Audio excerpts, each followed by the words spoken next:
Menu card দেখছিলাম কি কিনা যায়, কিন্তু অনেকক্ষণ ওয়েট করার পর একটা রুম পাইছি। তো ঘোরাঘাড়া এদিকে না থাকলে তো সুন্দর হয় না।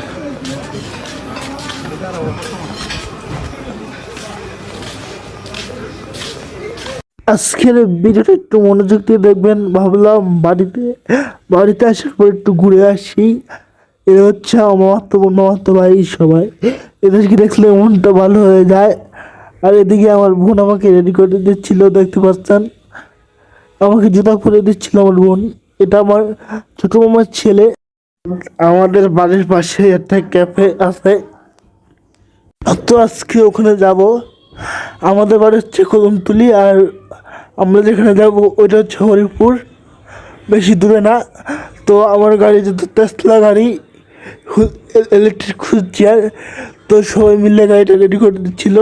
গ্রামের মাঠের রাস্তা অনেক উঁচু নিচু, তাই আমার গাড়িটা বের করতে একটু কষ্ট হচ্ছিল, কিন্তু তাও আমরা বের করে ফেলেছি আমার গাড়ি। এখন আমরা সোজা রাস্তা চলে যাব। এই চিপাটা দিয়ে বের হয়ে দেখেন একটা গাড়ি বের করতে কতজন লোক লাগে, তাহলে বুঝেন যে রাস্তা কেমন।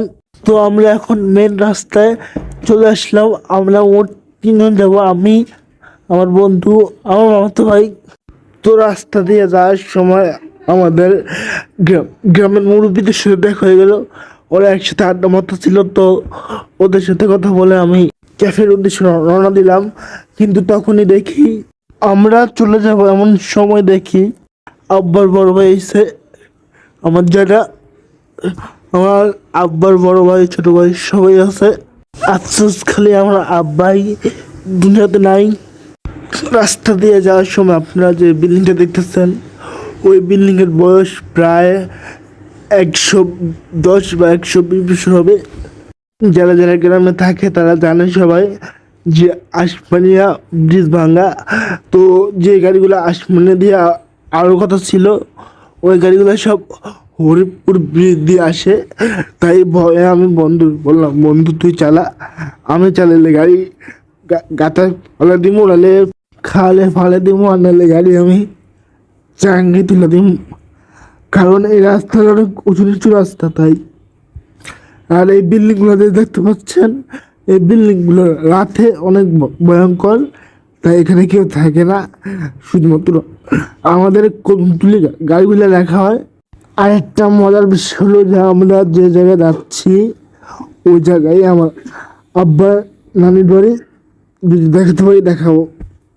আবার দেখেন আমার ক্যামেরাম্যান কি করে, দেখেন।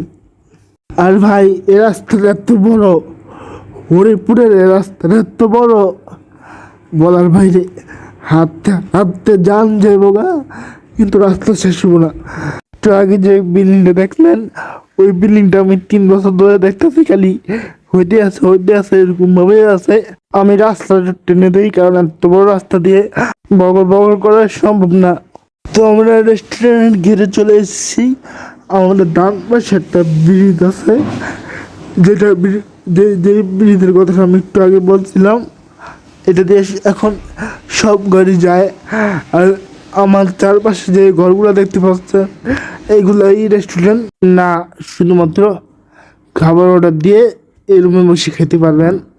আর এখানে শুধুমাত্র বাঁশ, এই বাঁশ দিয়ে বানানো হয়েছে।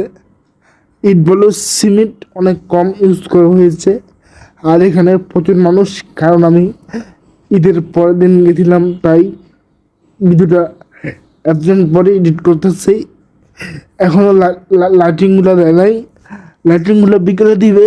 বিকেলে আরও সুন্দর লাগে সন্ধ্যার সময়। আমরা একটু তাড়াহুড়ো করে চলে এসেছি। তো আমরা দেখছিলাম যে ছবি তোলার জায়গা কোনটা সুন্দর বেশি, কারণ এখানে অনেক ছবি তোলার জায়গা আছে। তো আমরা ছবি তোলার পর আমরা মেনু কার্ড দেখছিলাম কি কিনা যায়, কিন্তু এখানে একটা গ্যাঞ্জাম হয়ে গেছিল। আমার মামাতো ভাই যারা আছে সব বুড়োরা সবাই চলে এসেছিল। আমি তখনই বলছি যে আমাদের সাথে আয়, কিন্তু তখন ওরা আসে নাই। কিন্তু ওরা পড়াইছে। আমরা চিকেন উইংস অর্ডার করছিলাম শুধুমাত্র আমাদের তিনজনের জন্য। এখন এটা ওরা এসে পড়ছে, তাই আমরা ডাবল ডাবল অর্ডার করছি। তো অনেকক্ষণ ওয়েট করার পর একটা রুম পাইছি।